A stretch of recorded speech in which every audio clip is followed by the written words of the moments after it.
1 o'clock in the middle of the night, maybe 2 o'clock, not sure. Demon got up. In fact, Demon never slept. He just lay on the bed, turning over and over again.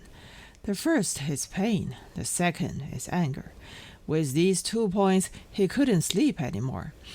Got up since he couldn't sleep. Demon got up, lit the lamp again, and sat on the edge of the bed, like that, with his legs hanging in the air, dangling slowly. His eyes were blank, and he didn't know where to look. He had to stare at the small oil lamp in a daze. After being stunned for a long time, Demon suddenly wanted to pee. When it comes to the topic of pee, his toilets have to be talked about. Demon's toilets are interesting. He has 2 toilets. One is large and outside. One is small, right on the wall. Demon is lazy, and when people are lazy, they will invent and create, and there will be many unexpected good ways. Saying to pee at night, Demon started his brain. He made a hole in the wall by the bedside and then prepared a hollow bamboo. When he wants to urinate, he took off the bricks from the wall, stuffed the bamboo pipe into the hole, and then put his dick into the bamboo pipe. When urinating and sleeping, he's not afraid of wind and rain. After urinating, plug the hole in the wall with a brick, and the house will no longer smell. How good is this toilet? Clean and convenient. Because his dick is wrapped in a bamboo pipe, there's a kind of comfort that can't be explained. If you're not lazy, you will never be able to think of such a good method in 8 lifetimes. Demon stuffed his guy into the bamboo tube, straightened his stomach, and urinated. After urinating, he shivered, and he didn't stop immediately, but pitied the little brother in his crotch. Speaking of which, the little brother has followed him for so many years, but he has been hiding in his crotch. He has never been to the place he should go, and he's really wronged. Demon looked at his little brother like this.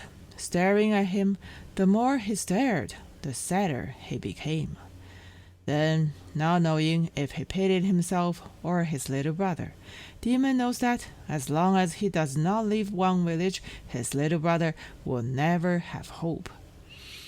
Thinking about it like this, he felt that his little brother, like himself, had both lived in vain and had no hope at all.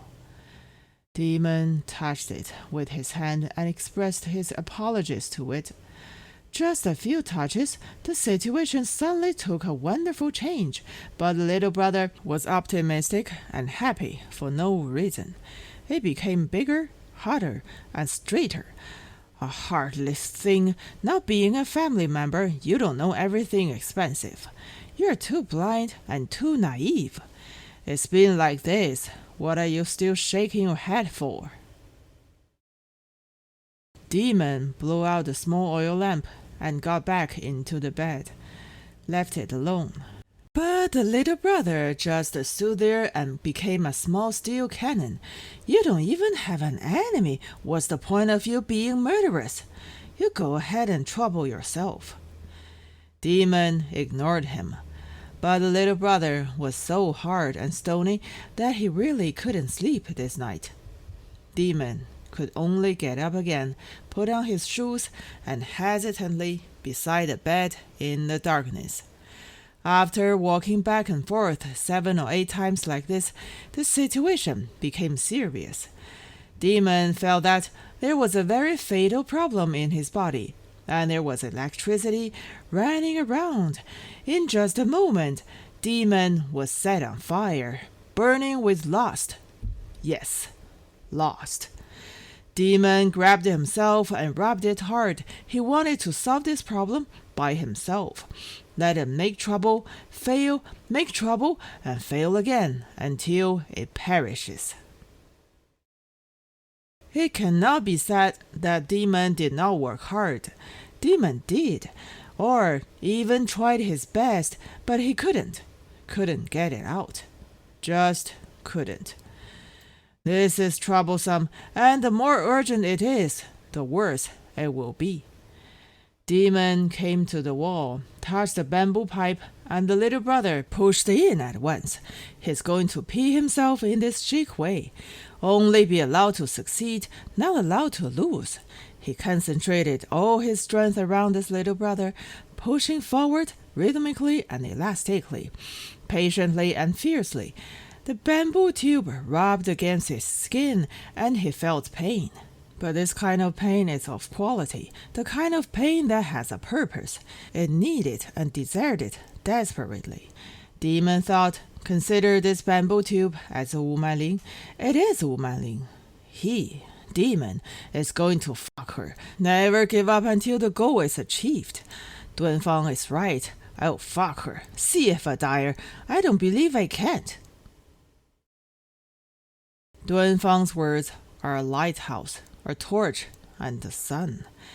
Demon was suddenly illuminated by Dunfang's words. Demon stopped his efforts and froze there. Why are you here? Why don't you go to the brigade? Why not go for real?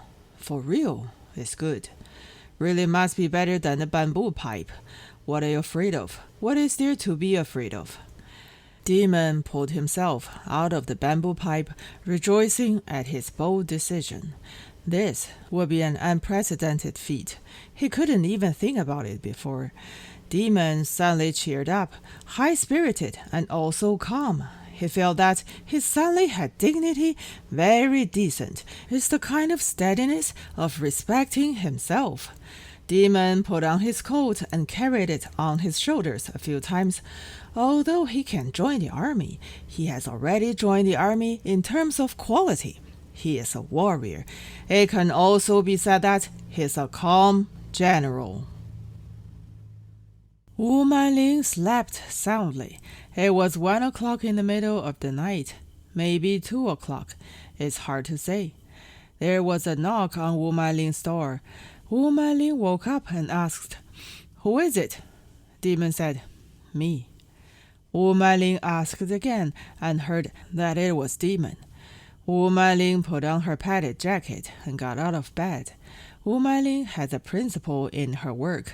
Today's work must be done today, and no overnight stay is allowed. No matter how much trouble it is, no matter what time it is late at night. Wu Manling has no habit of blocking people out. Secretary Wu lit the hood lamp, opened the door, and Demon stood at the door in the darkness. Well, a gust of wind poured in. "Come in. What time is it?" Wu Manling said. Demon was wrapped in a military coat, with his arms wrapped tightly around his coat. Wu Manling squinted her sleepy eyes, holding a lamp in one hand and a cotton-padded jacket in the other, hunched over her waist, smiled, and said kindly, "Is there something still tight in your mind?" Demon stepped in without saying a word. Wu Manling closed the door, but failed, because the wind was so strong outside that Wu Manling had no choice but to lock the door. Turning around, she found that Demon was already sitting on her bed. Wu Manling didn't like others to sit on her bed, but she didn't show her displeasure on her face. Wu Manling walked over and said, "Can't sleep, right? I knew you couldn't sleep. You're close-fisted." Hearing this, Demon stood up. He let go of his arms, and his coat was open. This opening scared the Wu Manling to death. Demon only wore a bare military coat, and there was nothing inside. The chest, navel, little brother, thighs, and feet, from top to bottom, was a large group exhibition of the body. Wu Manling wanted to say something, but she didn't know where her tongue was, so she couldn't say it. Demon stretched out his hand, took the hood lamp from Wu Manling's hand, and placed it beside the microphone. It was at such a critical moment that Wu Manling remembered the microphone. Reaching it, she looked for the switch of the amplifier. She wanted to shout. Unexpectedly, Demon turned on the switch first. He blew the light, put his mouth to Wu Manling's ear, and whispered, "You shout, Secretary Wu. You call everyone in one village." Wu Manling didn't expect this move, and she never expected it would be so. Instead, she dared not. Wu Manling did not shout. She dared not shout. This way, Demon's work was much easier. The open microphone was right beside them. Now, the microphone is no longer a microphone, it is public opinion. Demon is not afraid of public opinion. He let go of his hands and feet. His goal was clear, and he was extremely reckless. And Wu Manling became a thief, daring not to breathe. Demon began to take off Wu Manling's pants in order to avoid overly powerful movements and alarming public opinion. Wu Manling's struggle was limited, which was completely symbolic, more like a carefully designed cooperation. Demon brought down Wu Manling and rushed into her body at once. Wu Manling felt a pain in her heart, but she held back and did not shout. This kind of scene was strange. The two held their breath together, and neither dared to make a slight movement. As if they were worried about scaring something, they just held there and neither moved. In the end, Wu Manling stretched out her arm, touched the switch of the amplifier, and turned it off. With the sound of pop, Wu Manling let out an extremely heavy sigh, as heavy as the night. With this sigh, Wu Manling's body suddenly loosened. Every joint is loosened. Almost at the same time, Demon made a move and started. He was like a train, heavy and soothing at first, but he found the rhythm right away, to nowhere but moving fast. This was an out-of-control train, like the explosion of sparks. It divided into countless directions and divided into countless locomotives. And they rushed towards Wu Manling's 10 fingertips and 10 toes. Wu Manling was involuntarily driven. She found this rhythm and participated in this rhythm. She became speed. She was eager to grab something to slow her down, but she couldn't catch anything. Her hands were empty, flying out alive. Wu Manling just wanted to hit her head to death with the help of this speed. So she flew desperately. So shameful. It's so shameful. But Wu Manling suddenly grabbed something. It was the flashlight that had been under the pillow. In the midst of this frenzy, Wu Manling accidentally turned on the flashlight, and the light beam of the flashlight just shrouded Demon's face. This is a deformed face. Demon must have been frightened by the sudden light, and his body rebounded. It was a violent, unexpected convulsion. Before he could ejaculate, Wu Manling felt that the train in her body suddenly derailed, softened little by little, and smaller bit by bit. Wu Manling's legs trembled, trying to clamp it, but she lost her strength and was unsuccessful. Demon withdrew from Wu Manling's body, not knowing what such a move meant to him. This is his first time. This is his last time. In the years to come, his small steel cannon will become a toy pistol which can no longer stand in his crotch except for water. Demon climbed down. First climb off Wu Manling's body, and then climb off the bed. He was looking for shoes. It was only at this time that Demon knew that he did not wear shoes. He came barefoot and could only walk barefoot. Before leaving, Demon left this sentence to Wu Manling. "I will come again." The tone was even stiffer than his little brother. Wu Manling was paralyzed on the bed, and a gust of cold wind blew into the room.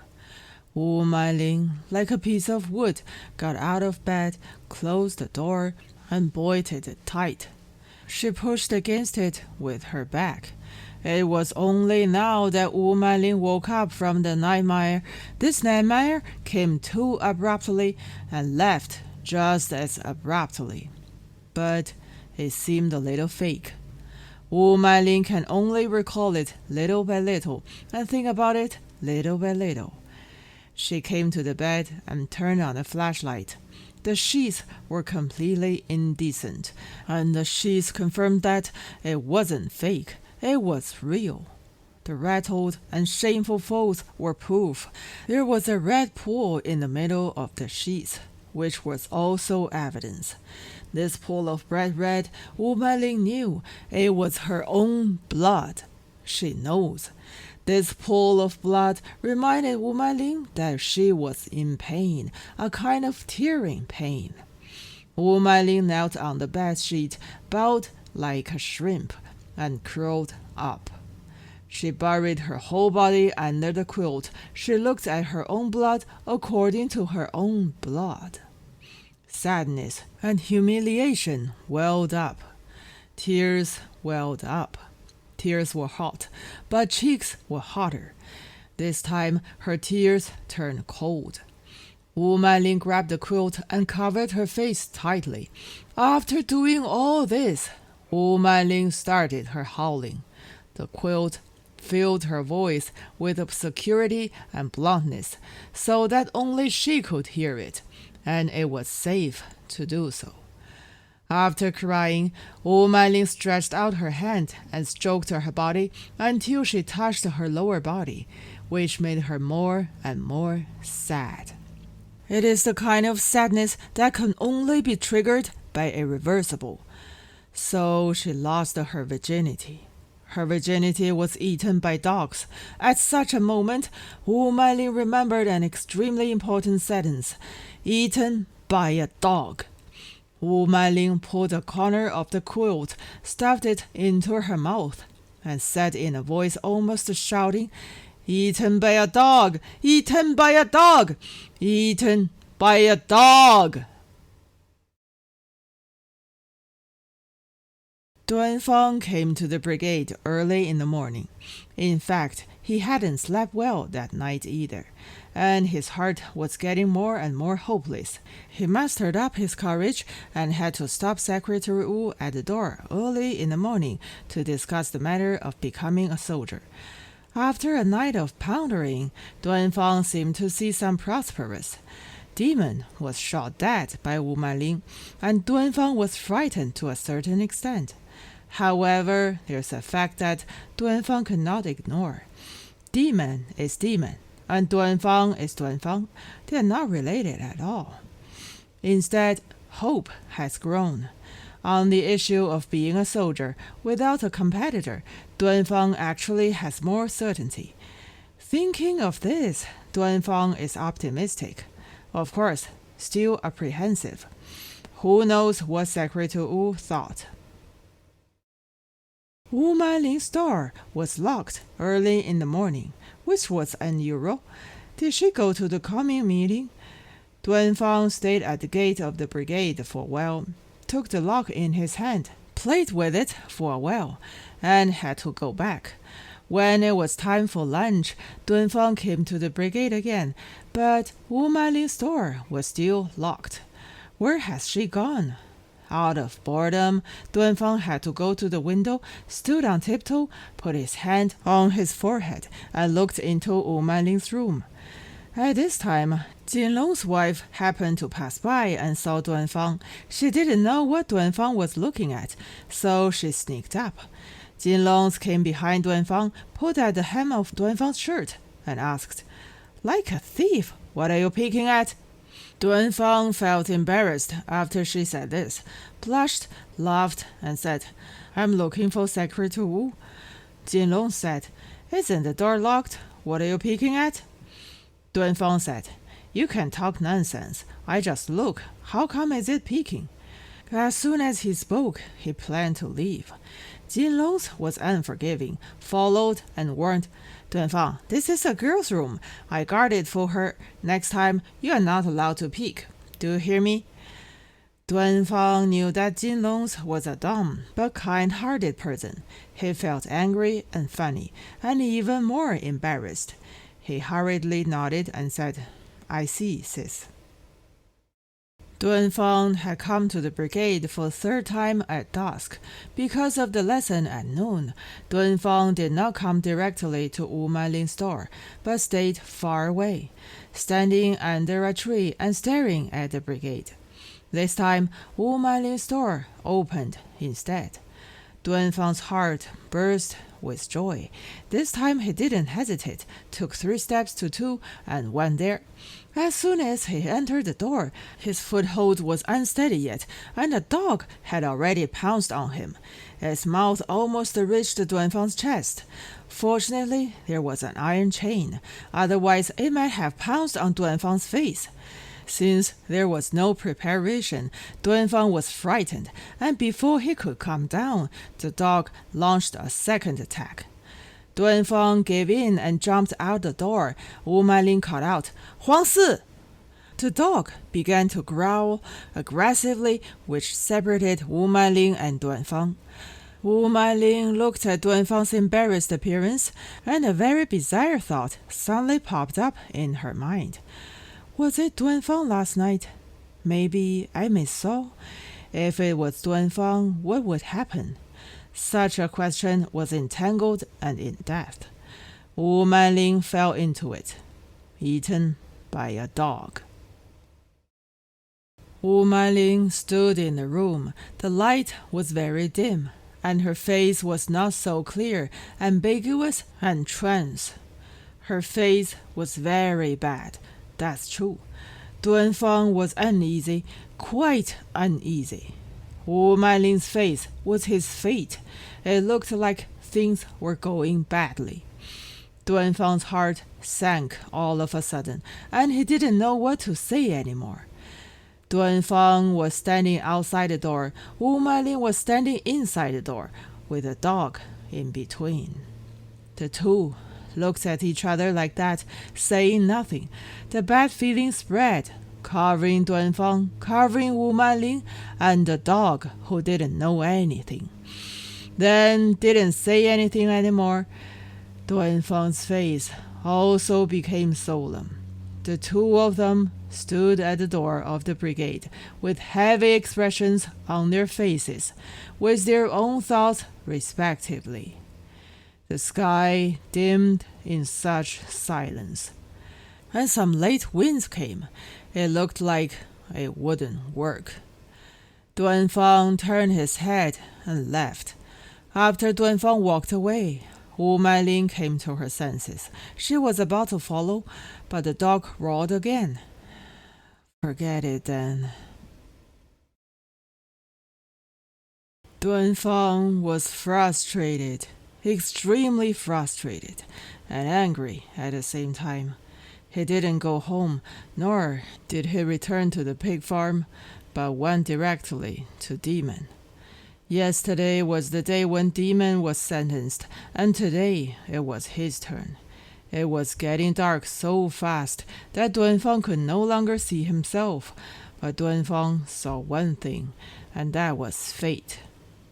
Destiny came upon him on his face, and he was about to bite Dunfang's throat. Fate is nothing else. Fate is someone else. He or she is always the master of I. He or she, they or them are always the master of I. How boring, uninteresting, hopeless, helpless, shameless I is. I is cheap. But why can't I be he or she, they or them? Why? Why? Out of anger, but also out of desperation, this tongue-twister-like problem entangled Dunfang. He was like a cat chasing his own tail because he couldn't achieve his goal and refused to give up. The more he chased, the faster he chased. After a while, he fainted, and he was about to go crazy. Dunfang was in a hurry and suddenly thought of Mr. Gu. He wanted to see Mr. Gu. This materialist problem could only be solved by Mr. Gu. Dunfang trotted all the way to Mr. Gu's small hut and kicked the door open with one kick. Dunfang said, Can I be him? Can I? This is a philosophical question, and it is sudden, from nowhere, unstoppable. Dunfang said, Can I? Mr. Gu was drinking porridge and didn't know what was going on. His small eyes were like two small green beans under the small oil lamp, terrified but calm. According to general experience, Mr. Gu knew that Dunfang must be thinking something. He was like this when he was young. He always loved to think, and as soon as he thought, he pushed himself into a corner until he couldn't get out. This is a good thing, Mr. Gu said. Dunfang, sit down. Dunfang said, You answer me. Mr. Gu put down his chopsticks and said, It's always good for you to think this way. Dunfang said, You answer me. Dunfang took a step forward, aggressive, almost ready to hit him. You answer me. Mr. Gu said, Marx tells us on page 60 of economics philosophical manuscripts, if my own activity does not belong to me, but is an alienated, forced activity, then who does this activity belong to? Belonging to another being than me. Who is this existence? Dunfang, look, Marx also asked this question. He was in Paris at the time. Dunfang said, Who is this existence? Mr. Gu picked up the bowl and took a mouthful of porridge. Mr. Gu licked his lips and said, Marx didn't say that either. Dunfang walked up to Mr. Gu, stretched out his hand, put a finger on Mr. Gu's head, and said word by word, Fuck you! After Dunfang finished speaking, he left. Mr. Gu sat alone in the hut. He was not angry because of Dunfang's rudeness. On the contrary, he was happy. He liked Dunfang more. It's lovely that a man can care about philosophical questions like, Can I be him? People should have such questions, especially when they're young. It is a good thing that a person desires to be him.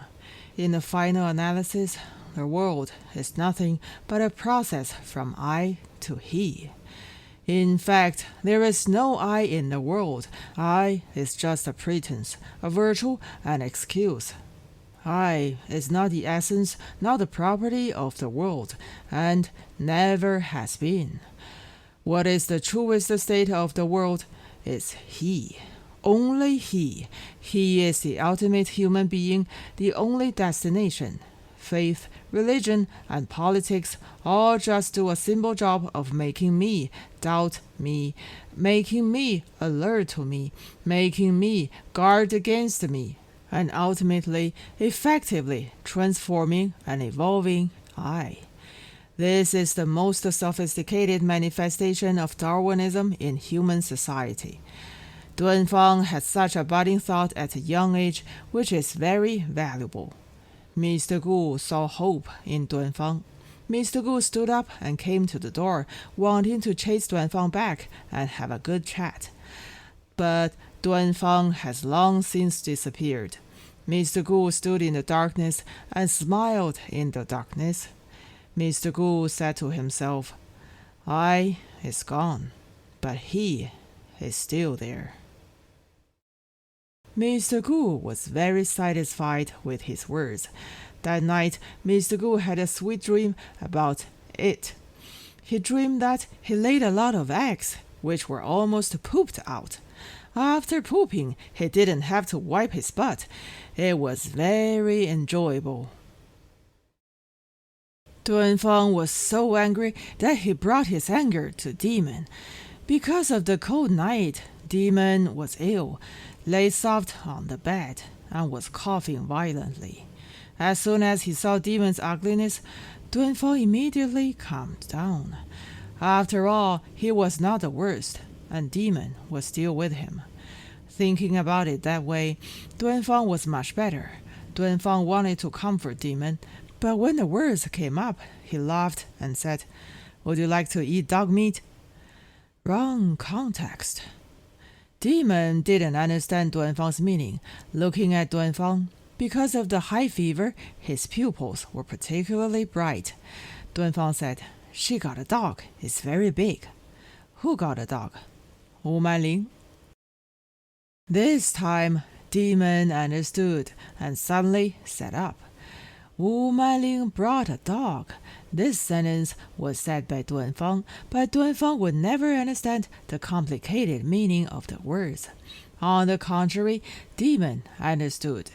This kind of dialogue pattern was interesting with a special interest. Demon likes it. Demon laughed. The laugh is very ghostly, very vague, close to hideous. Because Duanfang was not sure, his excitement was still on the dog meat.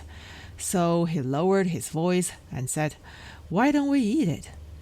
Demon was still smiling. Duanfang was a little puzzled, looked at Demon and said, "What are you smiling about?" Demon said, "I want to smile today." Duanfang said, "Do you want to eat dog meat?" Demon patted Duanfang and said a meaningful sentence. "Dog meat is boring, but human meat is delicious."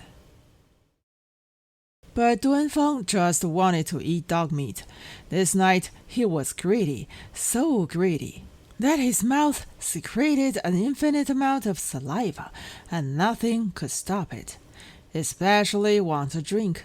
If there was a sip of soju from mouth to throat and then to the stomach, it would be burned like a line, and he would be happy. The more he lacked, the more greedy and the more missing he was. Duanfang never thought that a person's mouth would be so lusty. Duanfang sighed and said, "No wonder Li Kui said birds fly out of his tasteless mouth," which is true. My mouth is full of birds, fluttering. I really want to take a drink. Demon knew that Duanfang wanted to drink, but where is the wine from? He turned his head and glanced at the stove, where there was only some salt and soy sauce, not even vinegar, let alone anything else. Demon said, "There is soy sauce, so get used to it." "That's all right." Duanfang brought the soy sauce, poured half a bowl, and tasted. "Interesting." He nodded and said, "It's good to have the taste in my mouth." His tongue was still a little tasteless, so he added a handful of salt. Duanfang was decisive and added it again. This time, the taste of soy sauce was no longer like soy sauce. It was very salty, close to bitterness. Duanfang held the soy sauce and drank it slowly. He enjoyed drinking by sipping. After drinking, he finally picked up the bowl like Li Yuhe. Demon said, "Take it easy." Duanfang dried it up. His face was happy. He put down the bowl, wiped his mouth, and said, "It's all right. I can get drunk."